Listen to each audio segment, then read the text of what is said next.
So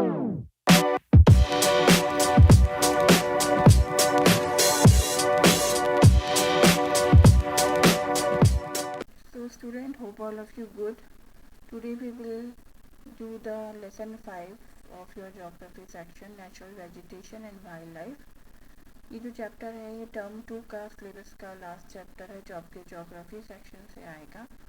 so let's continue the chapter.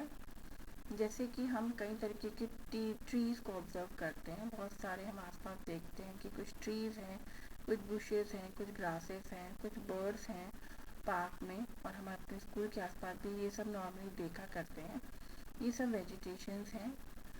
Are they similar और they are variation. अगर आप अपने आसपास भी देखेंगे तो अलग अलग तरीके के ट्रीज बुशेस वगैरह आपको दिखाई देंगे. तो या तो उनमें सिमिलैरिटी होती है या वेरिएशन होता है.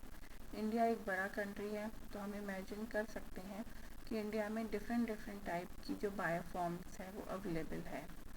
हमारे कंट्री जो है वो उन कंट्री में से एक है जहाँ पर 12 मेगा बायोडाइवर्सिटी पाई जाती हैं, with about 47,000 plant species under occupied, 10 place in the world and 4th in Asia in plant diversity. इसे भी अंडरलाइन करेंगे आप. इंडिया एक ऐसा कंट्री है जहाँ पे लगभग 47,000 प्लांट स्पीसीज हैं, जिसकी वजह से इंडिया वर्ल्ड में 10th और एशिया में 4th पोजीशन पे आता है बायोडाइवर्सिटी मैटर में, प्लांट डाइवर्सिटी मैटर में. There are about 15,000 flowering plant in India. फलदायक जो पेड़ हैं वो लगभग 15,000 हैं, which account for 6% the world total number of flowering plant. जिसमें से पूरे वर्ल्ड के जितने फ्लोरिंग प्लांट हैं उनमें 6% जो है वो इंडिया में है. The country has many non-flowering plants such as ferns, algae and fungi. ये सब वो plants हैं जो non-flowering हैं, जो फल नहीं देते हैं. India also has approximately 90,000 species of animal as well as a rich variety of fish in its fresh and marine waters. इसके साथ साथ इंडिया में जो है बहुत सारे नॉन फ्लावरिंग प्लांट तो हैं ही. उसके अलावा इंडिया में जो है बहुत सारी एनिमल्स हैं जो इन वेजिटेशन में पाए जाते हैं. इंडिया रिच है मैरीन वाटर्स लाइफ में भी, अलग अलग टाइप की फिश मिलती हैं. Natural vegetation refer to a plant community. तो लैंग्वेज अगर हम एक प्रॉपर डेफिनेशन दें तो नेचुरल वेजिटेशन का मतलब है एक plant community which grow naturally without human aid और has been left undisturbed by human for a long time. Natural vegetation यानी जिसे हम फॉरेस्ट जंगल कह सकते हैं, वो प्लांट कम्युनिटी है जो नेचुरली ग्रो होती है बिना किसी ह्यूमन एड के, और उसमें वो मतलब वो वेजिटेशन जिसमें बहुत समय तक कोई ह्यूमन इंटरफेरेंस ना रहा हो. This is termed as the virgin vegetation भी कहते हैं इसे. Thus cultivated crops and fruit orchards form part of vegetation but not natural vegetation. तो हम देखते हैं कि जो कल्टिवेटेड क्रॉप्स है, फ्रूट्स है, ऑर्चर्ड्स हैं, ये सब जो है वो नेचुरल वेजिटेशन का पार्ट है. ठीक है. अब है वर्जिन वेजिटेशन की यहाँ डेफिनेशन दी हुई है कि वर्जिन वेजिटेशन किसे कहा जाता है. द टर्म नेचुरल वेजिटेशन में दो टर्म आते हैं, flora and fauna. The term flora is use to denote plant of a particular region और पीरियड. किसी पर्टिकुलर पीरियड और रीजन में उगने वाली प्लांट लाइफ को हम फ्लोरा कहते हैं, जबकि उस जो एनिमल स्पीसीज होती है उनको हम फौना कहते हैं. The huge diversity in flora and fauna kingdom is due to the following factor. बहुत सारे फैक्टर्स होते हैं जो फ्लोरा एंड जो फौना है उसके लिए रिस्पॉन्सिबल होते हैं. तो वो क्या क्या है वो हम आगे बढ़ते हैं. पहला फैक्टर है रिलीफ फैक्टर्स, जिसमें कि लैंड और सॉइल आते हैं. Land affect the natural vegetation directly, indirectly भी अफेक्ट करता है नेचुरल वेजिटेशन को. क्या आप एक्सेप्ट कर सकते हैं कि सेम टाइप की वेजिटेशन जो माउंटेन्स में वो प्लेट्यूज में मिल जाए, वही प्लेन एरिया या वो ही ड्राई और वेट रीजन में मिल जाए? जैसा नेचर ऑफ लैंड होगी उसी तरीके की वेजिटेशन वहाँ ग्रो करती है. फर्टाइल लेवल जो है जनरली डिवोटेड होता है एग्रीकल्चर को, अनडालेटिंग एंड रफ टेरेंस जो एरिया होता है वो ग्रासलैंड्स का होता है. And woodland develop and give shelter to a variety of it. Grassland और जो वुडलैंड्स हैं वो बहुत सारे वैरायटी ऑफ वाइल्ड लाइफ का शेल्टर हाउस भी होते हैं. दूसरा रिलीफ फैक्टर है सोइल. सोइल भी बहुत ही ओवर स्पेस होती है. डिफरेंट टाइप की सोल्स जो होती हैं उसमें डिफरेंट टाइप की वेजिटेशन ग्रो करती है. सैंडी सोइल में डेजर्ट होगा, कैक्टस और थ्रोनी बुशेस होंगे, जबकि वेटी एरिया में माशी डेल्टिक सोइल्स होगी जो कि मैनग्रूव्स और डेल्टिक वेजिटेशन को सपोर्ट करेगी. हिल स्लोप जो होता है उसमें depth of soil have conical trees होते हैं उसमें. तो इस तरीके से हम देखते हैं रिलीफ फैक्टर्स की वजह से भी वेजिटेशन ग्रो करती है. नेक्स्ट वीडियो में हम पढ़ेंगे क्लाइमेट फैक्टर. तो स्टूडेंट हम पढ़ रहे हैं natural vegetation and wild life. आज हम पढ़ेंगे टाइप ऑफ वेजिटेशन की वेजिटेशन जो है वो कितने तरीके की हैं. जनरली इंडिया में 5 टाइप की वेजिटेशन पाई जाती है, जिसमें कि आपके ट्रॉपिकल एवरग्रीन फॉरेस्ट हैं, ट्रॉपिकल डेसिडियस फॉरेस्ट हैं, ट्रॉपिकल थोर्न फॉरेस्ट, स्क्रब्स हैं, माउंटेन फॉरेस्ट है और मैंग्रोव फॉरेस्ट है. ट्रॉपिकल एवरग्रीन जो फॉरेस्ट होते हैं उनकी मेन कैरेक्टरिस्टिक पढ़ लेते हैं. ये जो फॉरेस्ट हैं वो हैवी रेनफॉल एरिया में आते हैं, जहाँ पे रेनफॉल जो है वो लगभग 200 सेंटीमीटर के हिसाब से होता है एनुअली. जो ड्राई सीज़न है वो बहुत छोटा होता है, इसलिए इनको ट्रॉपिकल रेन फॉरेस्ट भी कहा जाता है. ठीक है. नेक्स्ट है रीजन कहाँ पर है. ये जो रीजन है ये western slopes of the Western Ghat में मिलते हैं. लक्षद्वीप और अंडमान निकोबार दोनों आइसलैंड में ये फॉरेस्ट है, और साथ साथ असम के अपर पार्ट और तमिलनाडु कोस्ट में हमें ये फॉरेस्ट मिलेंगे. इनकी कैरेक्टरिस्टिक यहाँ पे दी गई है कि क्या क्या कैरेक्टरिस्टिक होती है. इनमें इस वाले फॉरेस्ट में वेजिटेशन अब्यूडेंस है, मतलब बहुत सारी वेजिटेशन मिलती है. लंबे ट्रीज़ होते हैं और क्रीपर्स और बुशेस ट्रीज़ में ये देखिए चढ़ी रहती हैं. ये जो लताएँ होती है पेड़ों में आ जाती हैं और घने ट्रीज़ हैं ये. और इसके अलावा ये जो फॉरेस्ट हैं ट्रॉपिकल फॉरेस्ट जो हैं ये जो हैं ये मल्टी टेरियड स्ट्रक्चर में होते हैं. ये ग्रीन रहते हैं पूरे साल. ये जो अपनी लीव्स हैं वो अलग अलग, इनका कोई पर्टिकुलर टाइम नहीं होता कि कब इन पेड़ों की पत्तियाँ गिरेंगी, कोई पर्टिकुलर सीज़न नहीं होता, और जब ये अपनी लीव्स को शेड करते हैं तो इसलिए थ्रू आउट ईयर ये ग्रीन दिखाई देते हैं. इसमें इबोनी, महागनी और चिनकोना, रबर, रोसवुड ट्रीज़ मिलते हैं जो कि कमर्शियल ट्रीज़ हैं जो इसमें मिलते हैं. जो वाइल्ड लाइफ है इस एरिया में उसमें एलिफेंट, मंकी, लेनिमियो, डियर, हैट्स वगैरह ये सब हमें देखने को मिलती है. यहाँ पर ये दिया गया है. फिर है ट्रॉपिकल डेसिडियस फॉरेस्ट. ये फॉरेस्ट जो हैं वो उस एरिया में आते हैं जहाँ पे रेनफॉल 200 सेंटीमीटर से 70 सेंटीमीटर तक होता है. यहाँ पे बहुत सारे एविडेंट ट्रीज़ की वैरायटी मिलती है. इनको हम मॉनसून फॉरेस्ट भी कहते हैं. ट्रॉपिकल डेसिडियस फॉरेस्ट को हम मॉनसून फॉरेस्ट भी कहते हैं. इसमें जो ट्री फॉरेस्ट है उनकी जो लीव्स है, मतलब जो शेड करते हैं अपनी लीव, वो लगभग 6 to 8 वीक समर सीज़न में करते हैं. Lion, tiger, elephant, pigs, deer जो है कुछ और भी ऐसे एनिमल्स यहाँ पे मिलते हैं इन फॉरेस्ट में. इसके अलावा बहुत सारी बर्ड, लिजर्ड, स्नेक और टॉर्टाइस भी इन फॉरेस्ट में पाए जाते हैं. ये ट्रॉपिकल डेसिडियस फॉरेस्ट की पिक्चर है आपकी. इस जो ट्रॉपिकल डेसिडियस फॉरेस्ट है इसमें एक और भी है कि इसके भी 2 टाइप्स हैं, मॉइस्ट डेसिडियस और ड्राई डेसिडियस. ट्रॉपिकल डेसिडियस में जो मॉइस्ट डेसिडियस फॉरेस्ट है इनमें ये जो है इनमें रेनफॉल 100 से 200 सेंटीमीटर होता है, इसलिए इनको मॉइस्ट डेसिडियस फॉरेस्ट कहा जाता है. ये जो फॉरेस्ट है eastern part of the country में मिलते हैं, जैसे कि नॉर्थ ईस्टर्न स्टेट है, उड़ीसा है, झारखंड, छत्तीसगढ़ मिलते हैं. फुटहिल्स ऑफ हिमालय में मिलते हैं. टीक जो है वो मेन स्पीसीज है ट्री की यहाँ पर. उसके अलावा बैम्बू, साल, शीशम, सैंडलवुड, खैर, कुसुम, अर्जुन, मलबेरी ट्रीज़ भी इन फॉरेस्ट में मिलते हैं. ये भी कमर्शियली ट्रीज़ हैं जिनका यूज़ किया जाता है. फिर है ड्राई डेसिडियस. ड्राई डेसिडियस भी इन्हीं फॉरेस्ट में मिलते हैं. फ़र्क इतना है कि जो ड्राई डेसिडियस फॉरेस्ट है उसमें रेनफॉल 100 से 70 के बीच में होता है, और ये पेनिनसुला प्लेट्यूज़ में हमें देखने को मिलते हैं. इसमें जो है खासकर पेनिनसुला प्लेट्यू हुआ उत्तर प्रदेश और बिहार में मिलते हैं. इसमें जो फॉरेस्ट है उसमें टीक, साल, पीपल, नीम ट्रीज़ होते हैं। बहुत से फॉरेस्ट जो है आज के टाइम में एग्रीकल्चर के लिए ये वाले फॉरेस्ट काट दिए गए हैं। नेक्स्ट है the thorn forest and shrubs. ये वो उस रीजन में मिलते हैं जहाँ पे रेनफॉल जो है वो 70 सेंटीमीटर से भी कम होता है। North western part of the country मिलते हैं। सेमी एरिया वो गुजरात, राजस्थान, उत्तर प्रदेश, छत्तीसगढ़, हरियाणा और मध्य प्रदेश में ये पाए जाते हैं। इनकी कैरेक्टरिस्टिक्स क्या है? ये जो फॉरेस्ट हैं ये स्कैटर्ड होते हैं, इनकी लंबी जड़ें होती हैं, बहुत घने नहीं होते, दूर दूर पे होते हैं और मॉइस्चर्स अंडरग्राउंड वाटर से लेते रहते हैं।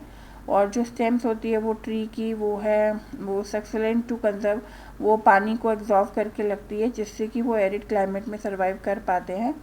इनकी लीव्स जो होती है वो थिक होती है और छोटी होती है जिससे कि इवेपोरेशन यानी इवेपोरेशन हो जाए। इवेपोरेशन क्या होता है? एक प्रोसेस है by which water change from liquid to gas और वेपर, जिसमें वाटर जो है वो चेंज हो जाता है गैस, लिक्विड से गैस में। ये जो फॉरेस्ट है इसमें श्रब्स और थ्रोन हमें देखने को मिलेंगे। ये पिक्चर है आपकी। ट्रीज़ जैसे कि पाम्स है, यूपेरबिया है, कैक्टस है, वो यहाँ पे मिलेंगे। Fox, wolf, rats, mice, wild ox, horse, tiger, lion, camel, ये इस वाले एरिया में पाए जाते हैं। जो फोर्थ फॉरेस्ट है वो माउंटेन फॉरेस्ट है। ये माउंटेनिंग्स एरिया में मिलते हैं जहाँ के टेम्परेचर जो है वो डिक्रीज़ होता है क्योंकि वो काफ़ी ऊंचाई पे होते हैं। नेचुरल वेजिटेशन है। ये जो फॉरेस्ट है वो जम्मू कश्मीर, हिमाचल प्रदेश, उत्तराखंड, सिक्किम और अरुणाचल प्रदेश में देखने को मिलते हैं। इसके अलावा जो कॉमन एनिमल है उसमें Kashmiri stag, spotted deer, wild sheep, jack rabbit और Tibetan antelope, yak, snow leopard, squirrel, shaggy horn, wild ibex, bear और रेयर रेड पांडा, ये सब जानवर जो हैं वाइल्ड लाइफ यहाँ पे देखने को मिलेगी। इसमें जो है कॉमनली ये जो फॉरेस्ट हैं, जो माउंटेनिंग फॉरेस्ट हैं, इसमें हमें गोट भी मिलती है और शिप मिलती है जिनके बाल बहुत लंबे होते हैं। Additional distributions of mountain forest, इसमें ये जो माउंटेन फॉरेस्ट है उसके भी कई सारे पार्ट हैं, वो भी अलग अलग तरीके के देखने को मिलते हैं कि माउंटेन फॉरेस्ट भी अलग अलग वैरायटी है। इसमें एक तो वेट टेम्परेचर फॉरेस्ट होते हैं, टेम्परेट फॉरेस्ट होते हैं, टेम्परेट ग्रासलैंड्स होते हैं, अल्पाइन वेजिटेशन होती है जो कि 3600 मीटर की हाइट में होती है। कॉमन ट्री जो है फिर जेपिनस, पाइन्स, ब्रीचेस की होती है, ग्रासलैंड्स होते हैं और टुंड्रा वेजिटेशन होती है। फिर आपके आते हैं मैंग्रोव फॉरेस्ट। मैंग्रोव जो है वो टाइडल फॉरेस्ट हैं जो कि कोस्ट एरिया में मिलते हैं और इनको टाइडल फॉरेस्ट भी कहते हैं। डेंस मैंग्रोव फॉरेस्ट जो है, ये जो फॉरेस्ट है इनकी जो रूट्स है वो वाटर में सबमर्ज हो जाती है। ये देखिए इस तरीके से सबमर्ज हो जाती है। ये जो फॉरेस्ट है ये डेल्टा एरिया में मिलते हैं, जैसे गंगा महानदी, गोदावरी, कृष्णा, कावेरी, गंगा ब्रह्मपुत्र डेल्टा, सुंदरी में ये मिलते हैं। यहाँ पे सुंदरी ट्रीज बहुत होते हैं इसलिए इसको सुंदरबन डेल्टा भी कहते हैं। बहुत से ये प्रोवाइड करते हैं हार्ड टिम्बर, इसमें पाम, कोकोनट, कोरा, अगार सभी ट्री मिलते हैं। रॉयल बंगाल टाइगर जो है वो फेमस एनिमल है जो इन फॉरेस्ट में मिलता है। इसके अलावा स्नेक्स, टर्टल, घड़ियाल और क्रोकोडाइल भी हमें इन मैंग्रोव फॉरेस्ट में देखने को मिलेंगे। ठीक है, अब हम पढ़ते हैं वाइल्ड लाइफ। अभी हमने पढ़ा वेजिटेशन, अब हम पढ़ेंगे wild life. India is rich in fauna. India fauna में भी रिच है। लगभग 90,000 एनिमल स्पीसीज़ है इंडिया में, जिसमें कि 2000 तो बर्ड है और उसके अलावा 13% टोटल बर्ड स्टॉक इंडिया में ही है। लगभग 2546 फिश में है जिसमें 12% वर्ल्ड में आती हैं और लगभग 5 and 8% of the world amphibians reptiles और मैमल्स भी इंडिया में हैं। वाइल्ड लाइफ का डिस्ट्रीब्यूशन ऐसा है कि जो जो एनिमल्स हैं हमारी कंट्री में वो प्लेस टू प्लेस डिफरेंट है। कहीं पे कोई एनिमल मिलता है तो कहीं पे कोई, जैसे कि जो एलिफेंट है वो जो है असम के जंगलों में मिलता है जहाँ पे हॉट वेट फॉरेस्ट होता है। कर्नाटक और केरला में भी एलिफेंट मिलते हैं। वन ऑन रेनी कोस्ट जो है वो स्वैम्पी और मार्शी लैंड ऑफ असम और वेस्ट बंगाल में पाया जाता है। उसके अलावा वाइल्ड एस है, कैमल है, रेड एरिया में मिलेंगे। इंडिया ऐसा कंट्री है जहाँ पे टाइगर्स और लॉयन दोनों मिलते हैं। इंडियन लॉयन में गिर फॉरेस्ट फेमस है जो गुजरात में है और वो हमारा नेचुरल हैबिटेट भी है। और उसके अलावा टाइगर्स है, लेपर्ड है, आपके हमारे कंट्री में है, मध्य प्रदेश में मिलेंगे। सुंदरबंस में आपको मिलेंगे टाइगर्स, हिमालय रीजन में मिलेंगे। The Himalayas have the Himalayas harbour जो है, हिमालय की जो है वहाँ पे एनिमल्स भी मिलते हैं, जो वो मिलते हैं जो कोल्ड सीजन में रह सकते हैं। याक है, शैगी हॉर्न वाइल्ड ऑक्स है, टिबेटन एंटेपोल है, और ब्लू शिप्स है, वाइल्ड शिप्स है, और उसके अलावा तिब्बतन वाइल्ड एस है जो इस एरिया में मिलती है। एबिक्स, बियर, स्नो लेपर्ड, बहुत सारे एनिमल मिलते हैं। टर्टल है, क्रोकोडाइल है, घड़ियाल है, ये सब भी इसी एरिया में मिलेंगे। और पिकॉक और डक्स, पैरट, कैरन्स, पिजन्स, इसमें भी बर्ड में भी इंडिया काफ़ी रिच है। हमारे यहाँ हर तरीके की बर्ड्स देखने को मिलती है। इंडिया के अंदर बायोडाइवर्सिटी हमारी कंट्री में देखने को मिलती है। इंडिया विशन, नीलगाय और जो है gazelle, different species of deer India में पाए जाते हैं। The wetland of India are home to many migratory bird. India में बहुत सारी माइग्रेटरी बर्ड्स भी आती हैं जो कि सीजन के टाइम आती है। साइबेरियन क्रेन आती है, फ्लेमिंगो आती है। These places are Rann of Kutch and place we are desert merge with the sea. ये वो एरिया है जहाँ पे डेजर्ट सी से मिलता है। वहाँ पे बहुत सारी जो आपकी माइग्रेटरी बर्ड है वो देखने को मिलेंगी जो इंडिया में आती हैं। फिर आता है conservation, loss of ecosystem. Ecosystem क्यों ख़त्म हो रहा है, ये बहुत इम्पॉर्टेंट है, क्योंकि इकोसिस्टम में इम्बैलेंस होगा तो इकोसिस्टम फिनिश होता जा रहा है। लॉस ऑफ इकोसिस्टम क्या है कि every species has a role to play a ecosystem. हर एक स्पीसीज का रोल है इकोसिस्टम में बनाने में।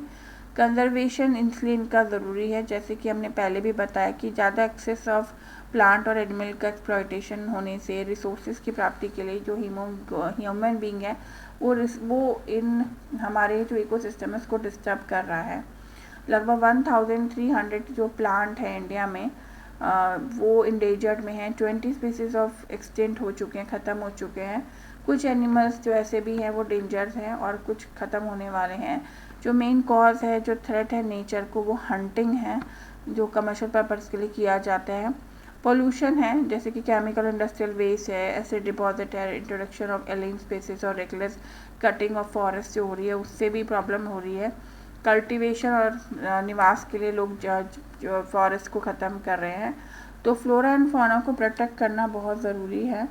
सबसे मेन ये हंटिंग की वजह से इकोसिस्टम बिगड़ रहा है, पॉल्यूशन की वजह से हो रहा है, अलाइन स्पेसिस की वजह से हो रहा है, एलियन स्पेसिस की खोज के चक्कर में हो रहा है, reckless cutting of forest to bring land under cultivation and habitants. कैसे आप कंजर्व करेंगे, कंजर्व के कुछ तरीके दिए गए हैं, जैसे to protect animal and plant life the government has taken many step. First है 18 बायोस्फीयर रिजर्व सेंटर जो है वो गवर्नमेंट ने बनाए हैं एंड कंट्री में to protect flora and fauna. 10 out of this the Sundarban, Nanda Devi, gulf of Mannar, the Nilgiri जो केरला, कर्नाटक और तमिलनाडु में है, और नौक्रेक, ग्रेट निकोबार, मानस और सिम्पलीपल और पंचमराई और आपकी अचानकनमर और अमरकंटक, ये वो वाइल्ड लाइफ सेंचुरीज़ हैं, बायोस्फीयर रिजर्व हैं जहाँ पे दोनों को ही फ्लोरा एंड फौना को प्रोटेक्ट करके रखा जाता है। World network biosphere reserve centre बनाए जा रहे हैं। 18 बायोस्फीयर रिजर्व सेंटर हैं, उनकी लिस्ट दी गई है यहाँ पे, आप देखिए। ये हैं जो कि आपको याद करने हैं, ये इम्पॉर्टेंट है। ये सब बायोस्फीयर बनाए गए हैं। फाइनेंशियल और टेक्नोलॉजिकल असिस्टमेंट प्रोवाइड किया जा रहा है। बॉटनिकल गार्डन बनाए जाते हैं। गवर्नमेंट ने 1992 में एक्ट पास किया था जिसमें बॉटनिकल गार्डन बनाने का थीम था। बहुत सारी इको डेवलपमेंट प्रोजेक्ट हैं जो इंट्रोड्यूस कर गए, जैसे कि प्रोजेक्ट टाइगर, प्रोजेक्ट रेनो और project great Indian bustard. Wild life protection act was implemented in 1972 जिससे कि वाइल्ड लाइफ को सिक्योर किया जा सके। प्रोटेक्शन एक्ट है। 103 नेशनल पार्क, 534 आपके wild life sanctuary, zoological garden setup किए जा रहे हैं गवर्नमेंट ऑफ इंडिया की तरफ से। पर बहुत सारे स्टेप्स के बाद भी ये रियलाइज़ किया जाता है कि जो इम्पोर्टेंस है और इकोसिस्टम की वो बहुत ज़रूरी है, उसके लिए और मेजर स्टेप होने चाहिए। अगर लोग खुद ही प्रोटेक्ट करेंगे तभी प्रोटेक्ट हो सकता है। Then only indiscriminate destructions of natural environment will be put to an immediate end. तो इस तरीके से हम डिस्क्रिमिनेशन और डिस्ट्रक्शन ऑफ नेचुरल इकोसिस्टम को बचा सकते हैं। ये जो एक्सरसाइज है ये आपको मैं एक तो भेज चुकी हूँ और इसको आपको सेंड कर रही हूँ।